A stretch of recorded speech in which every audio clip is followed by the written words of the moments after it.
Hi, hello. Welcome to the episode of Isaiah's Newsstand.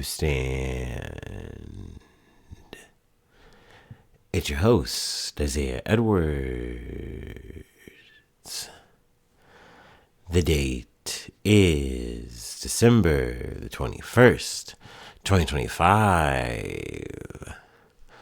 Hopefully this episode finds you well, in good spirits and high hopes. As for me, I'm doing pretty good. Happy Sunday. Hopefully it was a fun day for you. As for me, it was good. It was pretty cool. But yeah, not just Sunday. We had a really good weekend in general. So yeah, let's go ahead and just try to do the rundown, the recap to the best of my remembrance, my memory. Let's see here. So Saturday, we got up after like I had mentioned, had a really great lift, had a lot of PRs hit. I was feeling myself. I was feeling good. Next day, I woke up feeling a little bit rough. My left side was like kind of hurting a little bit.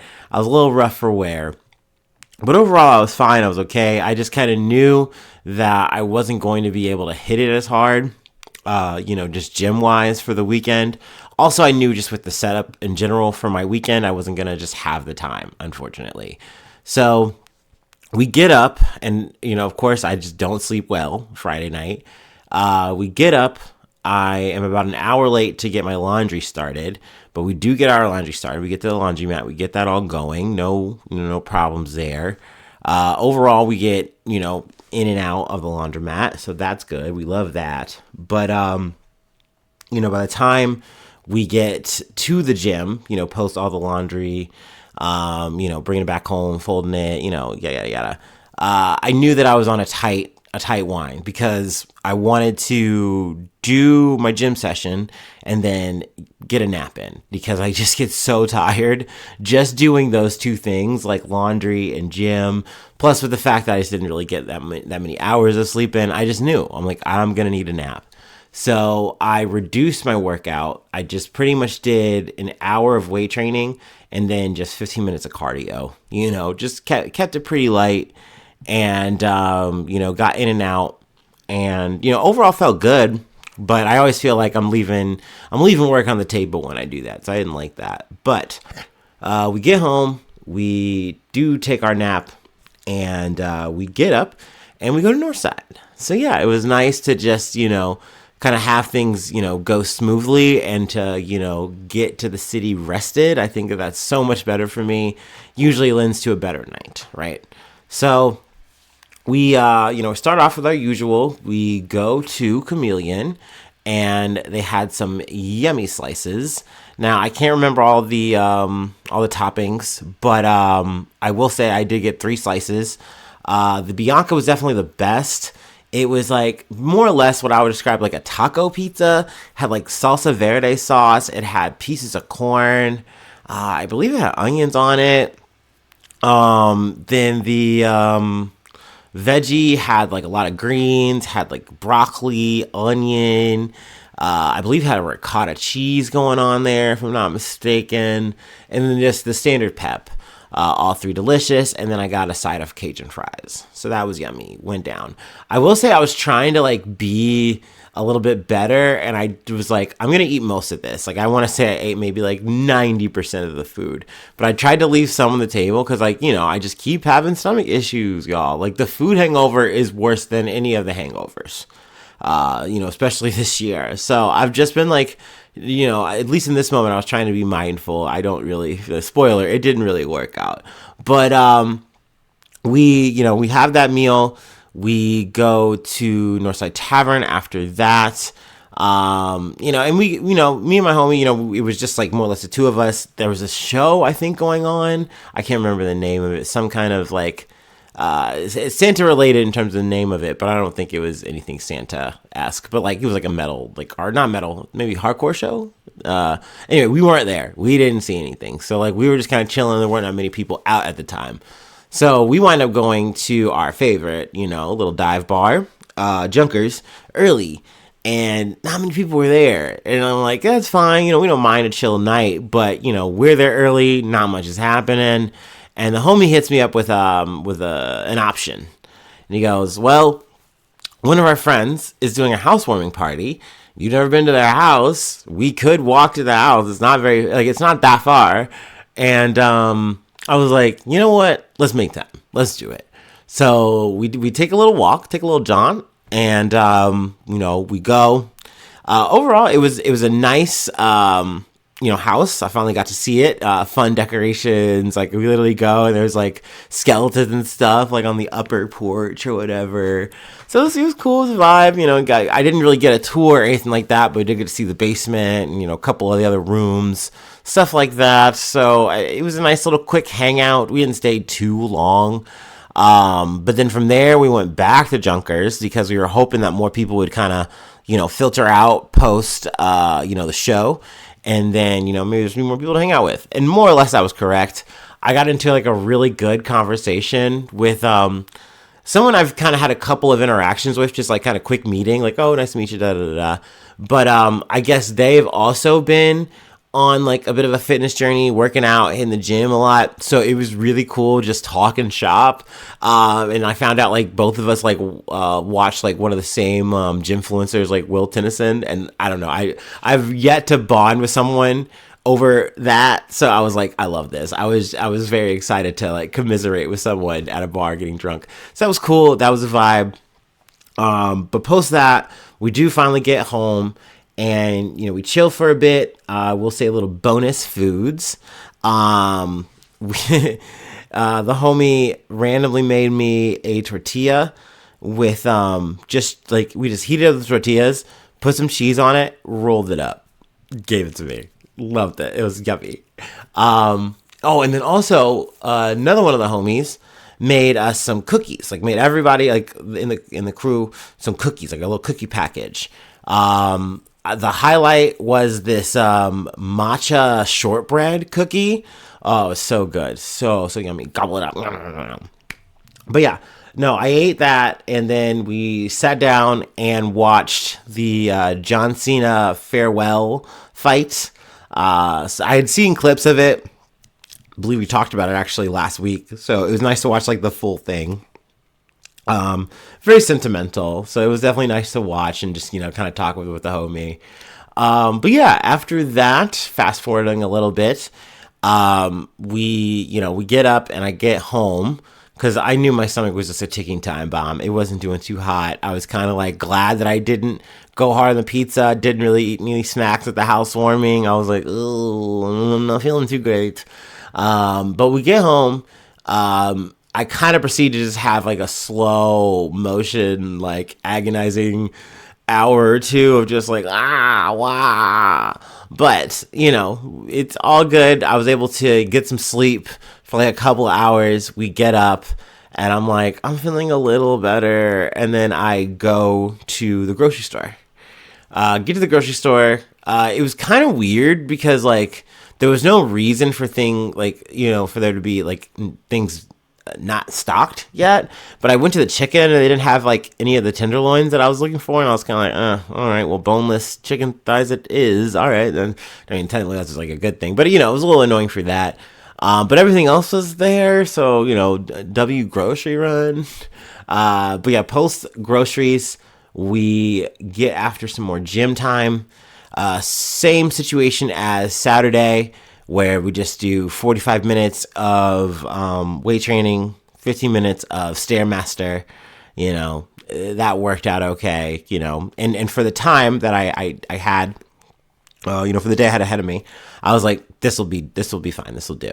So, we do that, and I come home, take a nap, because I've just been napping crazy, and I think I got like maybe a couple hours out of that, and I get up, and then I head out to hang out with my friend.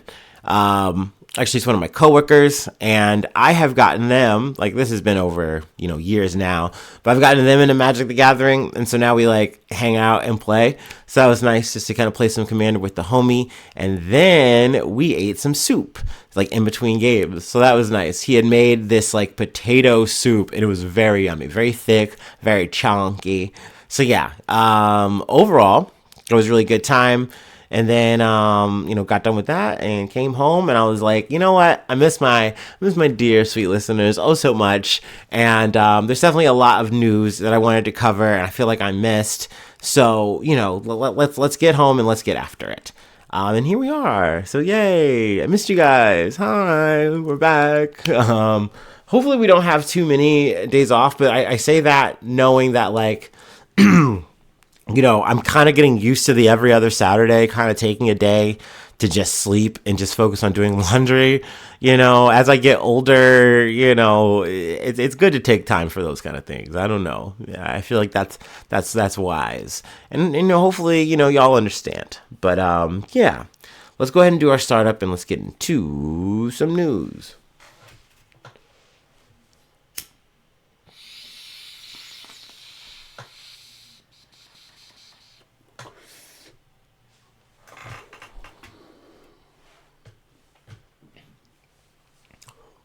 Now, I don't have these on my docket, but these did take place over the weekend.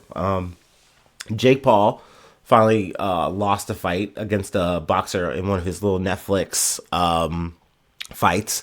So I was happy for that. I believe his name is like Josh or something. I might be wrong there. Don't quote me. And then Andrew Tate also did some kind of fight. He got his ass beat to my knowledge. So I was like, dude, I love this. I love this, man. I love toxic dudes just randomly taking L's. W weekend. I don't know.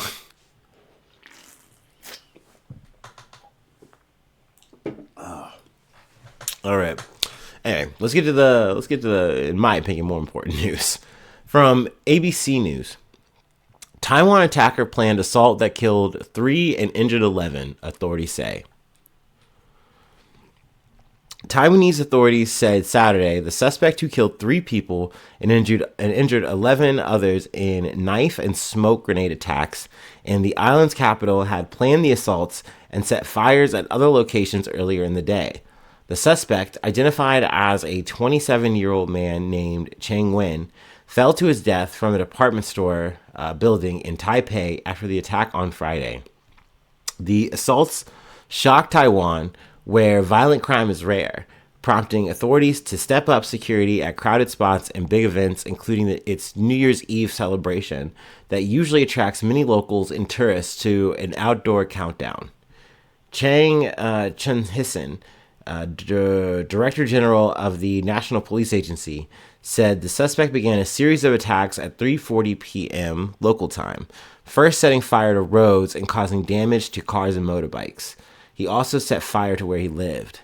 The suspect later threw smoke grenades near 2 exits of the Taipei main metro station and used a knife to fatally wound a person, Chang said.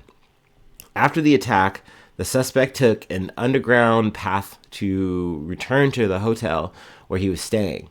Then he threw more smoke grenades and used his knife to kill another person outside the Elite Spectrum Nancy department store, the official said. He also fatally wounded another person on the 4th floor of the department store building before he jumped from the 5th floor to his death, Chang said. The official said the smoke grenades the assailant used could be purchased online and that the suspect visited the sites before the attack. The suspect planned an indiscriminate attack. He acted according to his plan, Chang said, adding the initial investigation did not find that the suspect acted with anyone else. Authorities are still investigating his motive. Chang said the suspect had voluntarily served in the military, but was fired for drunk driving. The suspect was wanted from July after failing to report to military service, he added. The suspect hasn't contacted his family for more than 2 years, Chang said. They said the suspect has been interested in guns and weapons since he was young. 6 people injured were still in the hospital. 2 were being treated in intensive care units, but their conditions were stable after surgeries, authorities said. So yeah, I mean, I'll definitely come back to the story if I get any more details, but, just hearing that was very unfortunate. Just someone seemingly saying, hey, I'm just going to go do this whole just fucking thing. But one thing, I don't know for why, but seemingly this very coordinated attack where they were just going to throw smoke grenades and just try to, stab as many people as possible. And then they're like, okay, I've done that now. And then, I guess they took their own life. But yeah, I mean, that's just very sad. It's very unfortunate. It's very pointless. Especially, during this time of the year, we got Christmas coming up, we got holiday or, New Year's, all that. So very sad to see. Obviously condolences to the families, people involved in all this shit. I know we're starting off with a real sad one, and I know it is not going to get any lighter from here, really. But the next story from ABC News: high-speed passenger train kills 7 elephants crossing railway tracks in India. 7 wild Asiatic elephants were killed and a calf was injured when a high-speed passenger train collided with a herd crossing the tracks in India's northeastern state of Assam early Saturday, local authorities said. The train driver spotted the herd of about 100 elephants and used the emergency brakes, but the train still hit some of the animals. Indian Railways spokesperson Kapanjal Kishore Sharma told the Associated Press. 5 train coaches and the engine derailed following the impact, but there were no human casualties, Sharma said. Veterinarians carried out autopsies on the dead elephants, which were to be buried later in the day. The accident site is a forested area around 125 kilometers, or 78 miles, southeast of Assam's capital city of Guwahati.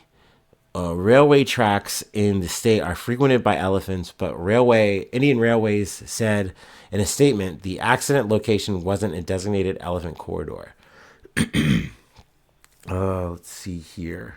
Speeding trains, Speeding trains hit wild elephants is not rare in Assam, which is home to an estimated 7,000 wild Asiatic elephants, one of the highest concentrations of the pachyderm in India. Since 2020, at least a dozen elephants have been killed by speeding trains across the state. Wild elephants often stray into human habitations this time of year when rice fields are ready for harvesting. So that was obviously a goddamn. When I saw that one, I was like, oh, yeah, obviously very unfortunate, but I want to cover that. Obviously, this is a shame that something like this is kind of unavoidable. You do your best to be vigilant, and it's like, okay, we're aware, but you see the elephants on the tracks, you try to stop, you try to imagine hit the horn, but they don't move. What can you do? So it's obviously very sad. But yeah, let me go ahead and move along to our next story from Reuters. Exclusive. U.S. intercepts oil tanker off Venezuelan coast, officials say. The United States has intercepted an oil tanker off the coast of Venezuela in international waters, U.S. Homeland Security Secretary Kristi Noem confirmed Saturday, a move that comes just days after President Donald Trump announced a blockade of all sanctioned oil tankers entering and leaving Venezuela. This is the second time in recent weeks that the United States has gone after a tanker near Venezuela amid a large U.S. military buildup in the region. Now, it's worth noting that we are saying and using the word blockade because Trump is using that word. Technically, this is not a blockade. I believe it is called a quarantine, because if it was a blockade, we would actually factually be at war with Venezuela. That's just the way the terminology works and the actions work. If you're doing that, you're just at war with the other side, with the other combatants, the other party. And we can't be, because we haven't gone to Congress and gotten that set up so that we declare it, right? There's a whole thing with this. But once again, Trump's just using this verbiage and he's not changing it. So we kind of just have to go along with it. And, I kind of just want to summarize this because it seems like this is just going to get lumped with boat watch. But essentially, they're saying, hey, this is part of the Ghost Fleet. Whether we've sanctioned this or not sanctioned it, we have the right to go after these kind of ships. It's all a part of the same kind of conspiracy. It's all, helping Maduro and this crooked, illicit administration, blah, blah, blah. And we're using that as a blank check to just take them. And we're hoping that this is going to make some kind of regime change or whatever. I don't know. And I keep mentioning it because Trump keeps mentioning it. He keeps floating the idea of doing land strikes, which will be another escalation because you're not doing that unless you are at war.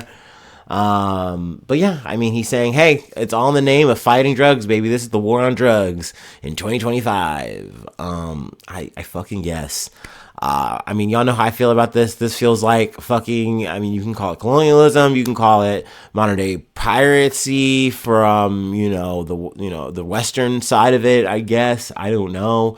I know we have, I guess, these very loose, fucking legalities that we are trying to lean on, via the sanctions route. And like, once again, talking about this whole ghost fleet shit, but I don't feel like this is on the level. It doesn't feel sound to me.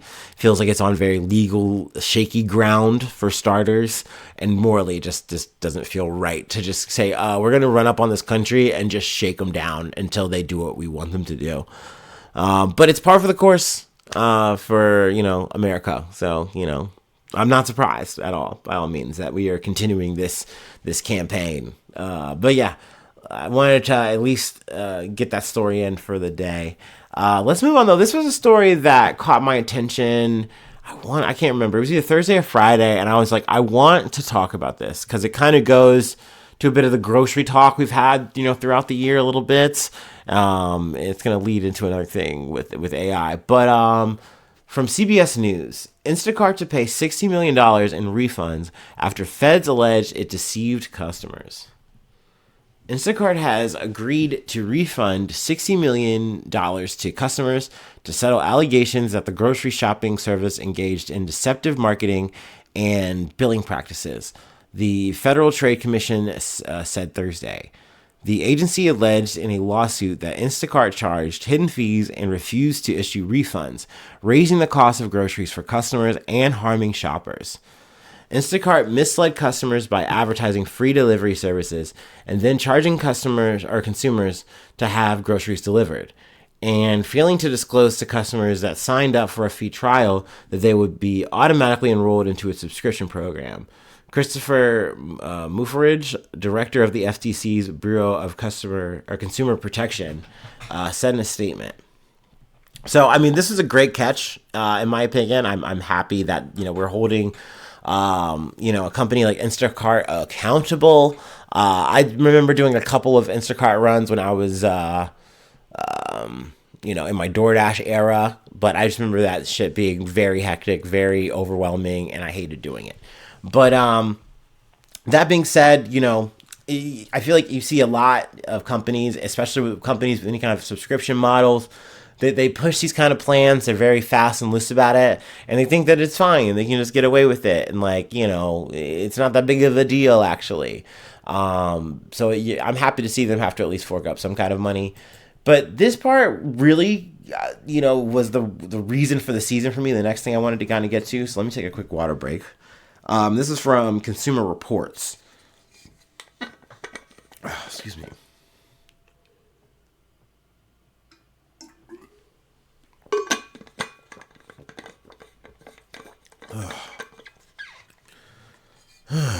All right. Instacart's AI-enabled pricing experiments may be inflating your grocery bill. CR and Groundwork collaborative investigation finds. Many U.S. shoppers who order grocery deliveries through Instacart are unknowingly part of a widespread AI-enabled experiments that price identical products differently from one customer to the next, sometimes by as much as 23%. Instacart's algorithmic pricing experiments were found to be occurring through the platform at several of the nation's biggest grocery retailers, including Albertsons, Costco, Kroger, Safeway, Sprouts, Farmers Market, and Target. These are among the findings of a months-long investigation by Consumer Reports and Groundwork Collaborative as part of a larger project with More Perfect Union, two nonprofit organizations with experience analyzing food prices. Now, I don't want to go through this whole article, but just a quick rundown, Isaiah style of like kind of how they went about it. They batched like random shoppers in like a group, and they said like, hey, you guys all order, like, you set up your order. We want to see what the prices look like. Screenshot them, da da da. We can, get all that data. And they could see that it's like these prices are changing. Like there's something wrong here. Like clearly they're not just set. They're moving. And, they were able to establish that up to like 23% of a change was happening.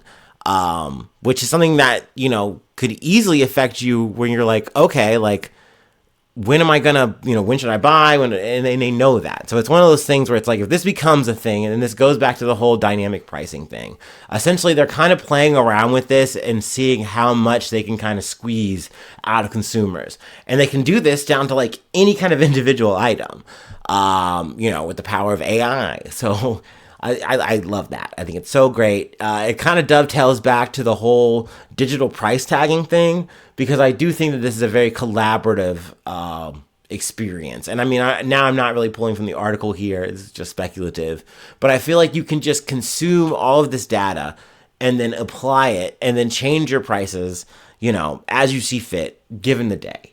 Now, once again, I feel like you definitely got to add, this is an experiment. This is not something that necessarily they're sticking to as gospel. It's not something that they're running as an actual factual model. But you can see that they're playing around with it. They're trying it out. And that's something I could see as something that they're just going to do. And then what are we going to do about it, once they fully implement it? But yeah, I mean, if you're interested, I definitely would suggest you read this. I don't know, it just felt enlightening. It's good to know that this is something that they're trying to do. And it's a buyer beware, in my opinion, because if you use these apps, by all means, I'm not shaming you, I'm not shading you, but like, I think everyone's kind of known, whether we're talking DoorDash, or whether we're talking Instacart, whether we're talking whatever kind of these services you're using, they are trying to do the most that they can to bleed money out of you, to squeeze it out of you. They do not care. So at the end of the day, there's no savings to be had. You should just always be aware that when you're on this app, they are trying to get the exact opposite. They're trying to get the most amount of money out of you. So yeah, yeah, that sucks. Boo that, tomatoes to all that. But yeah, I mean, it's worth saying that they're just saying, hey, this is some experimenting stuff, and we don't actually keep using this data. I think they tried to get to the nitty gritty, and they're like, oh, we only use it like data from like Target, and then Target's like, we didn't like collaborate with them at all. So I mean, that's the statements that they're sticking to. But regardless, I read this kind of thing and I was like, yeah, this fits. So, I mean, I'm just kind of going to run with it and just be aware.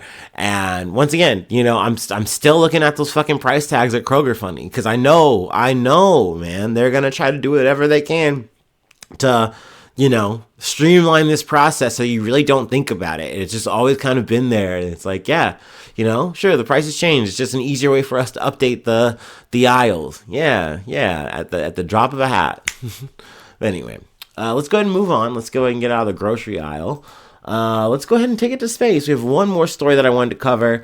I figured, hey, let's end on a good note. In the skies. But yeah, let's go ahead and take our last break and we'll close it out.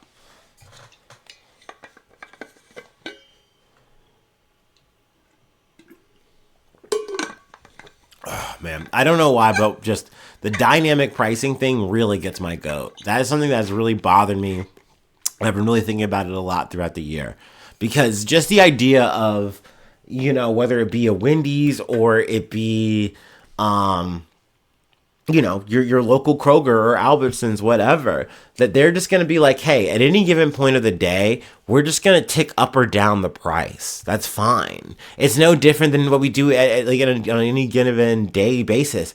And it's like, no, there's just something so aggressive about that.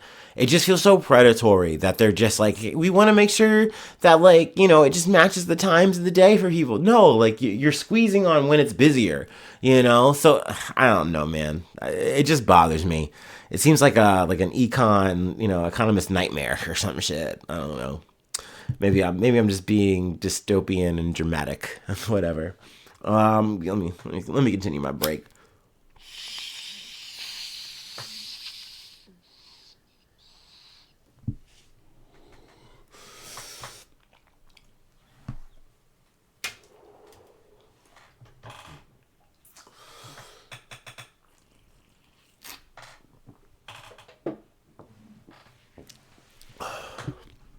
All right, this is from BBC. Engineer becomes first wheelchair user to go to space. An engineer from Germany has become the world's first wheelchair user to go into space. Michaela Benthaus, who suffers a spinal cord injury in a mountain bike accident 7 years ago, had reached out to a retired space engineer online to see if her dream of being an astronaut was still possible. He then helped organize the historic 10-minute flight with Blue Origin, the space tourism company founded by Jeff Bezos. Ms. Benthaus and 5 others blasted off from Texas on Saturday and reached a point above the so-called boundary of space, known as the Kármán line. I believe that's how it's pronounced. I'm sure I'm fucking it up, though. It was the coolest experience, she said, after landing in a video shared by Blue Origin. I didn't only like the view and the microgravity, but I also liked going up. That was so cool. Every stage of going up. New Shepard, Blue Origin's reusable suborbital launch vehicle, took off from the company's Texas launch pad at 14:15 GMT. Ms. Benthaus, who works at a European space agency, said she had really figured out how inaccessible our world still is for people with disabilities following her accident. She had made her own way from her wheelchair into the capsule using a bench extending from the hatch. Hans Koensman, the retired SpaceX manager who helped organize the trip, was strapped in nearby to offer assistance during the flight if needed. I met Hans the first time online, Miss Benthaus said. I asked him, you work for so long for SpaceX. Do you think that people like me can be astronauts? Koensman said Miss Benthaus basically inspired me to do this. It's her drive that convinced me that I should do that too, and to just experience something that I've seen from outside for a long time, he said. I guess it's very interesting too that it was a SpaceX or former SpaceX employee who linked up with Blue Origin. That's Jeff Bezos' company. Their rivals, Elon Musk. So interesting that this whole collab kind of happened, but definitely very cool. Awesome. That's someone who had a disability was able to overcome and make something like this happen. I think it's very cool. I don't know. This feels a little bit better, and it's not going to make as much tabloids, of course, or get memed or anything like the girl boss Blue Origin flight. But I think this one's definitely a good one. It's wholesome, and I'm glad no one's booing it or anything like that. I think it is cool. That being said, it is weird because it's like a private thing. They don't have to release numbers in terms of how much this cost, things like that. I don't know. I feel like that's relevant information, but them being a private company or whatever, or at least I think they're a private company, they don't have to release that information. So there you go. There's that. All right. So yeah, we covered that. I kind of want to do a little bit of bonus. I'm feeling a little, I missed you guys. So yeah, hold on. Let me see if I can pull this up. Let's see, boop. Pull this up real quick. We'll just read this overview. We're just gonna have to kind of believe in AI a little bit. Waymo's service in San Francisco was halted Saturday night due to a major PG&E power outage that knocked out traffic signals, causing their self-driving cars to stop or malfunction, leading to traffic disruptions, though no major injuries were reported. The outage stemming from a substation fire stranded Waymo vehicles, highlighting vulnerabilities and relying solely on digital infrastructure for autonomous driving. Service suspension allowed the company to manage the situation amidst widespread blackouts. That was the thing that was kind of on my radar, and it feels like this has been a bad month for Waymo. I've covered Waymo, I feel like about 3-4 times, some shit. So, Waymo, I don't know. I would not be wanting to hop in one of those motherfuckers anytime soon. But hey, that's just me.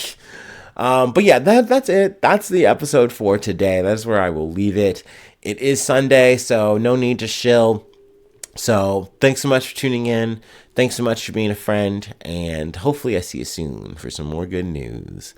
I love ya. Bye-bye. Mwah.